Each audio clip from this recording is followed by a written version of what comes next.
Well, hello, everyone. You are listening to RE Visionaries podcast with MRI Software, where we talk about the top issues in the industry, but we also get into the things that connect us as a human race. And today, we're going to be talking about giving back. And I couldn't think of a better person to have with me here today than Adam Lowy with Move for Hunger, the CEO and founder of Move for Hunger. Adam, how are you doing? I'm doing great. Thanks for having me. Absolutely. Thank you for joining us today. Adam, for those people that may not know about your organization, why don't you tell us a little bit about your organization, its mission, how you got started? Sure. So Move for Hunger is a national nonprofit organization. We work to mobilize transportation resources to help deliver surplus food to communities in need. Now, what's that mean? It means essentially, I grew up working on a moving truck because my family has owned a moving company for 100 years. And when dad owns a moving company, you work on a truck, whether you like it or not. I know how that goes. Do you know how that goes? I do. My dad owned a flooring company. There you go. It's not a pleasant experience, but we all got to do it, and it builds character. But, growing up on the moving trucks, we saw people throwing away all sorts of stuff when they were moving. Food, clothing, furniture, you name it. And what bothered us always was the perfectly good, non-perishable food that was getting left in the cabinets. It's getting thrown away. If you've ever moved, and you feel guilty about it. What do I do with this food? So we started asking people if they wanted to donate the food when they moved, and we brought it to the local food bank. That's all Move for Hunger was meant to be, just a simple thing. We saw food going to waste. We figured we're there. We can pick it up. We'll bring it to the food bank. And in a month, we collected 300 pounds of food from doing our jobs. Wow. Yeah, it was pretty wild. We realized kind of like in that moment that people want to do good. They don't always know how or where, but if you make things easy, in this case, we were bringing a food drive into folks' living rooms, they were going to take that opportunity to help a family in need. And we took that food to our local food bank. I'll never forget it. I was all proud. We had 300 pounds of food. We took it to the food bank in Monmouth and Ocean counties. I took a tour. It was my first time ever visiting a food bank.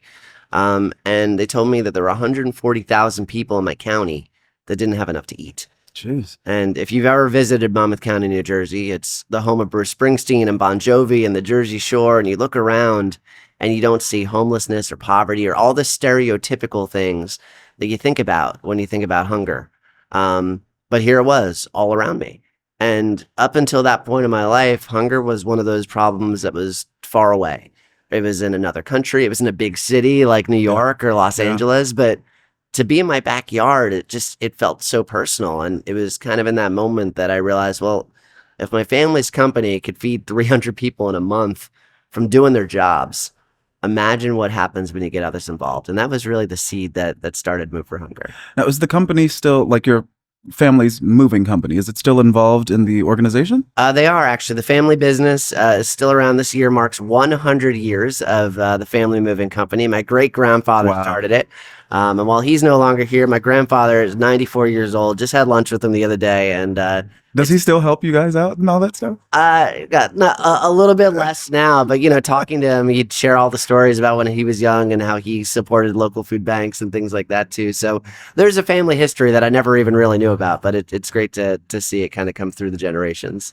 It's so interesting to me when you were talking about how in your own backyard you didn't realize that hunger was there, and I can attest to that because when I was growing up, my family didn't have a lot of money. We didn't come from, a rich family or anything like that. And so there were days that we went with eating beans and cornbread for 2 weeks at a time or something like that. We also went down to the food bank. And so it doesn't always look like what people think it looks like. And so it's easy to miss. How do people recognize the signs, and what do they do about that when they see it? I mean, to your point, it's hard to recognize the signs because, there's no clear depiction of someone that is food insecure, right? It's our friends, it's our neighbors, family members, folks that aren't necessarily homeless or jobless. There's a lot of times where there's people working 1, 2, even 3 jobs and still not making enough to make ends meet.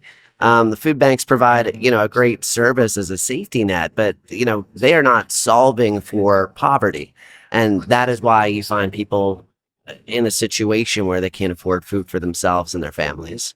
And it's so true. There is sort of this depiction, and we saw that a lot growing up. This depiction in the media that people on welfare, or who need assistance and things like that are lazy.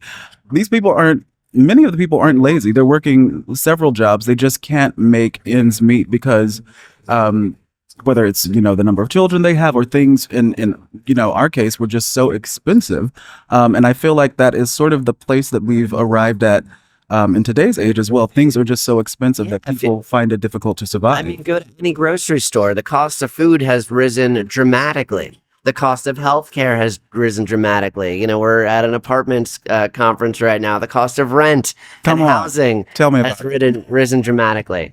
And, while all these things have risen, wages have stayed pretty stagnant. Yeah, People need to make more money. I mean, is the fact that you can say, oh, well, that fast food worker shouldn't make all that money.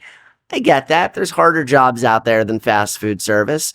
But should that fast food worker make not enough money to feed themselves and their families? Like that's the thing that society needs to figure out how to balance, right? It shouldn't be, oh, well, they don't deserve that because they're working a fast food job versus this fancy executive job. People can make more money than other people. There's nothing wrong with that. But at some point, there's got to at least be a minimum that allows folks to be able to feed themselves and live in an I mean, apartment you're or not a house. wealthy if you're making $7.50 an hour. Even if you move the minimum wage up to $15 an hour, as they were talking about at the beginning of the campaign last season, Yeah. that's not a ton of money. And all the other arguments though of like, oh, well, if we raise wages to $15 an hour, then everything else needs to become more expensive. And honestly, that will likely be what happens is prices will go Yeah. up. And that raise won't actually help that much because on the other side, you've got the cost of doing business is so challenging. I mean, I'll use doctors as the example, Yeah. right? It used to be you could go see a doctor and they know you. And now you're just kind of like a cog in a wheel in this system because every doctor's just trying to pay the costs to pay for their insurance so they don't get sued for medical malpractice. Certainly, we don't want anyone performing medical malpractice, but at the same time, should it be that expensive to just do your job? And I think companies across the country are grappling with that as well as how do you pay workers more? And I think we just need balance. We don't need handouts. We don't need I don't think we need to go in any particular extreme direction. I think we just need folks to come together and realize it is not sustainable for people to be making the wages that they're making while everything is so high.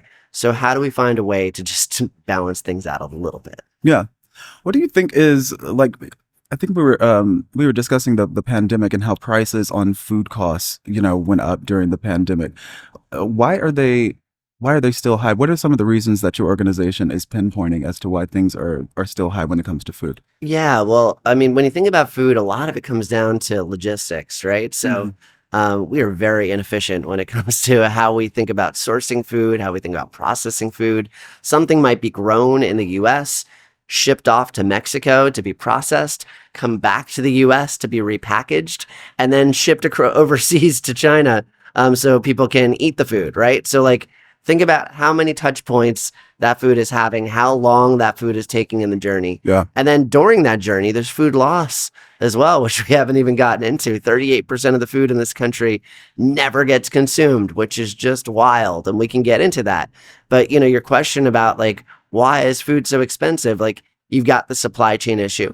You've got during COVID, prices inflated because supply and demand, it was significantly harder to find food as, food companies and folks were shutting down. And some of those inflated prices, there's a little bit of greed. Not everyone's greedy, but there's some greed in there too. We're like, hey, You don't say, Adam. you don't do that. But if eggs were $5 a dozen back then, it's like, let's lower it to $4 now. We're doing our job. Well, you know what? It used to be 2. So I appreciate you lowering it, but you're not really helping us here. So it's that combination of things, and I don't really know what's going to bring it down, but it does need to come down. Also, by the way, like our food prices here, same with medicine and other things, like seem to be higher than they are in other companies, Everywhere. even for the food that we have in this country.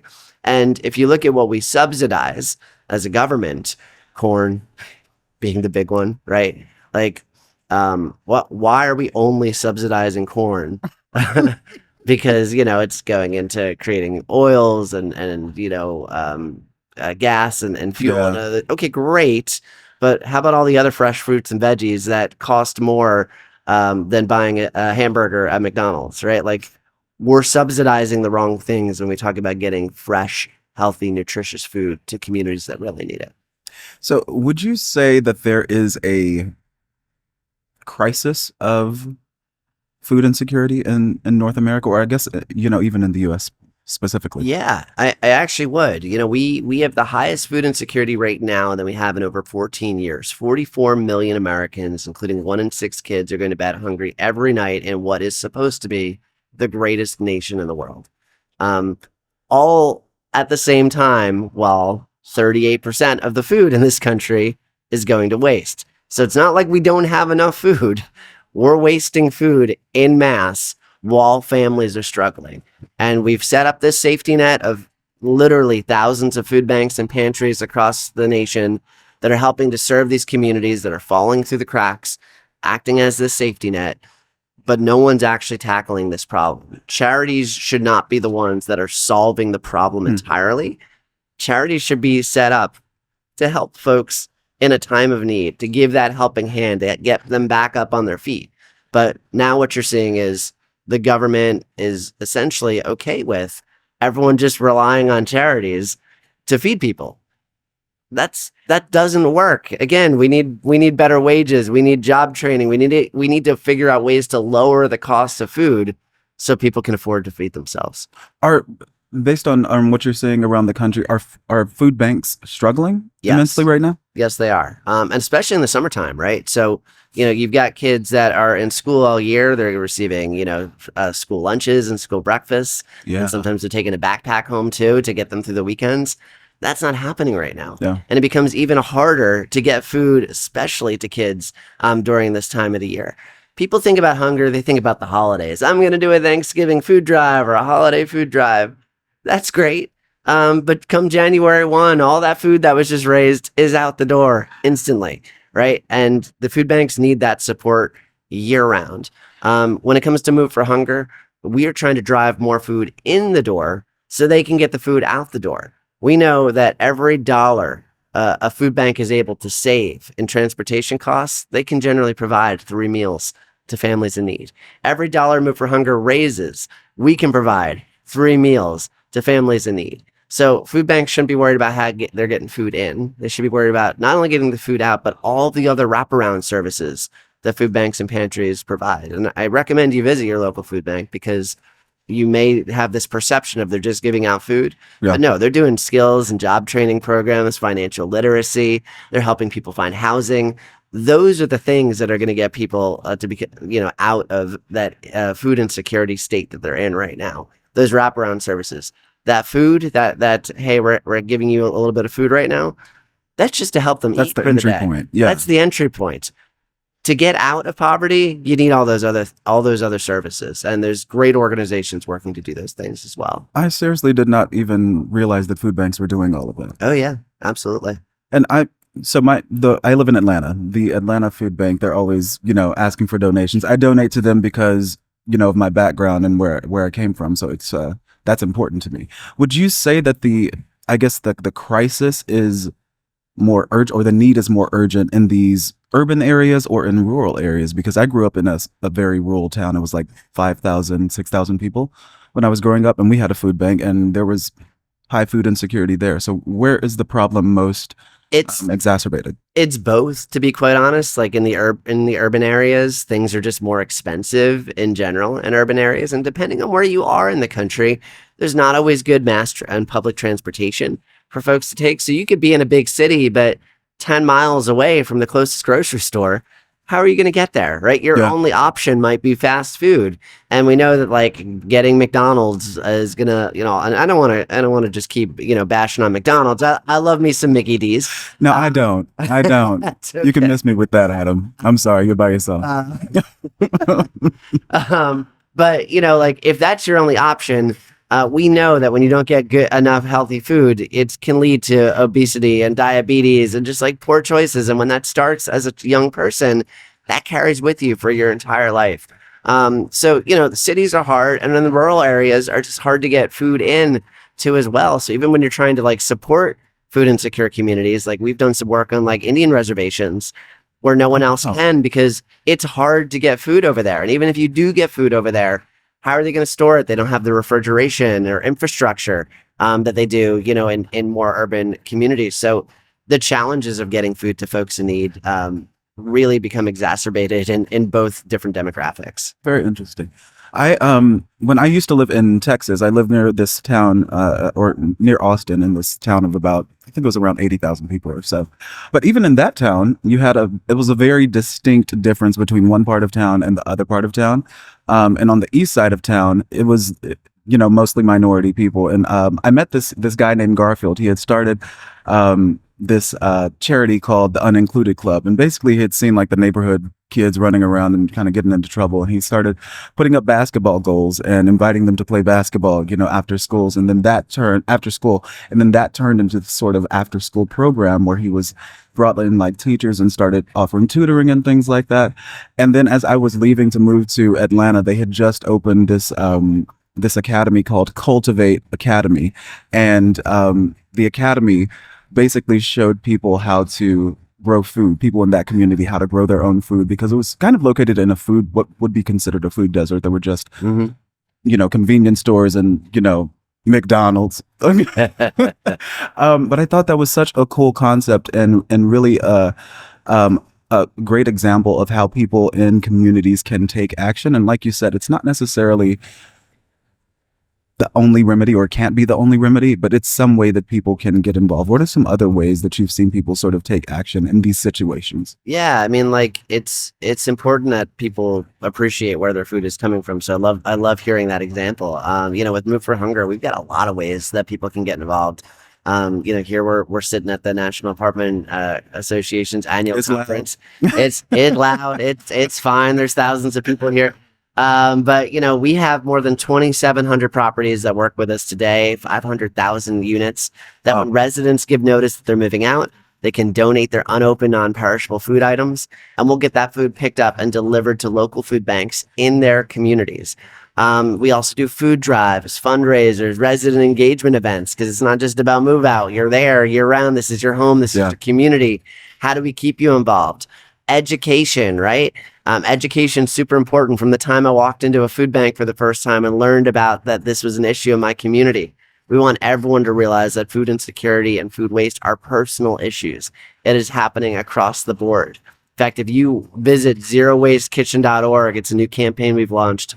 You can find food waste tips, recipes, storage tips. So just ways to not waste food at home. The average American family of four wastes $2,700 worth of food annually. So forget about your tax credit. Just literally stop throwing food away. You're throwing money down the drain, right? So there's a ton of ways that people can get involved with the cause, a ton of ways people can get involved locally in their communities. And, we're really excited just to kind of grow this movement. This is an important year for us. It marks 15 years for Move for Hunger. It's our 15-year anniversary. And in that time, we've been able to deliver just about 40 million meals to families in need. But this year alone, 2024, we're going to deliver 13 million meals in a single year. That's amazing. So that just kind of gives you a sense of how much we're scaling. And so this is sort of the ramp up period for you all in the summer. Is that typically when you sort of do these drives? We try to do more drives and awareness in the summertime. Like we're going to have a big, our Shark Week food drive is coming up in August. Shark Week. Okay. We love Shark Week. So we do a canned tuna drive because kids like tuna as much as sharks do. Of course. And, we'll have a number of communities across the country participating in that. We've got all these kind of creative, fun campaigns because a food drive, when it comes down to it, should be more than just putting food in a box. We want the right food. We want to make it competitive. We want to make it fun. We want to get the right foods to the food bank. We don't want your old bottle of soy sauce or Tabasco. We want tuna fish. We want peanut butter. We want those shelf-stable, high-protein items that are hard to find for food banks. And we've put together these fun campaigns to do this as well. We also, even the month of June going on right now, we've got our Move to Fight Hunger virtual steps challenge, which people can still sign up for. moveforhunger.org/move. You can sign up and you can turn your miles into meals. Log into the app, make a donation, and it will actually track your steps. And we have had folks move thousands of miles already. It's really cool. What's the goal for the campaign this summer? The goal is to feed 180,000 people. Amazing. So we've got over 500 people signed up right now. We'd love a few more 100 people to sign up before the end of the month.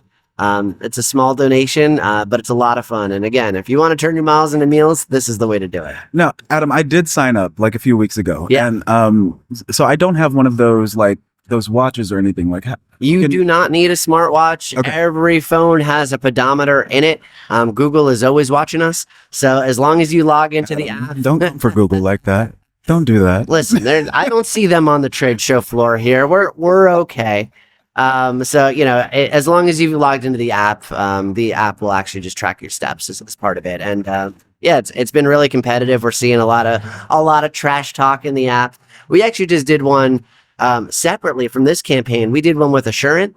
2,900 of their employees participated globally. Jeez. It was crazy. They did awards. It was a blast.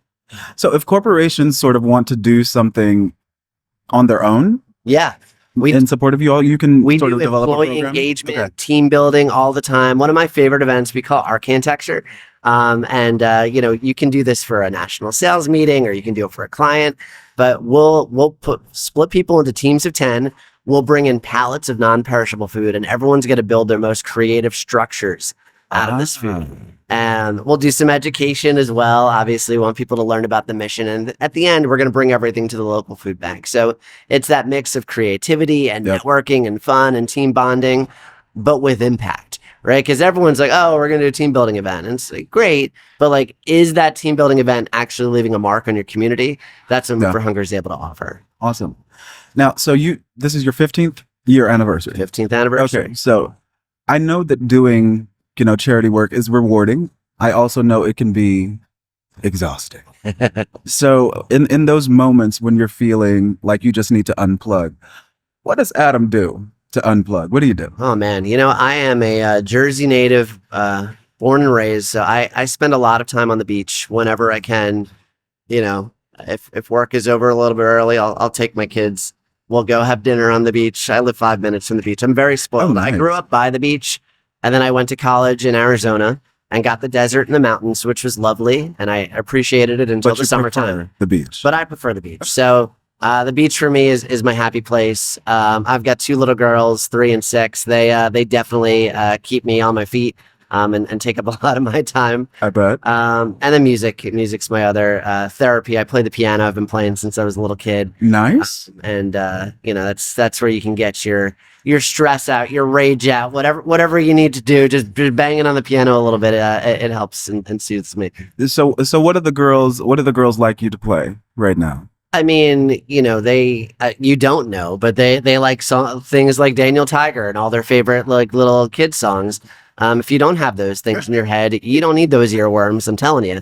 But now they're starting to get into Taylor Swift, which is great because who doesn't love a little T Swift? But now I have to learn how to play Taylor Swift on the piano. What you really have to learn to do is save for those concert tickets because they are no joke. Okay. Between her and Beyonce, they have stolen our entire wallet. They have. I mean, listen, that would be a different campaign of donating to me for the Taylor Swift concert. But let's keep the focus on Move for Hunger as far as the pricing goes. Oh my God. So what is the I guess at the end of this journey, what do you want Move for Hunger to leave behind? What do you want your legacy to be at the end of this? When I got into this 15 years ago, running a charity would have been the last thing I ever thought that I would be doing. And as I thought more about it and I met more organizations that I respect, I realized like a charity should not be around for 100 years. A charity's purpose is to solve a problem. And if we're not solving a problem, then we're not doing it right. So if we shut our doors tomorrow, which we're not doing yet, but if we did shut our doors tomorrow, we'd have 1,200 moving companies that are making food recovery part of their daily operations. We'd have 2,700 apartment communities that are doing this.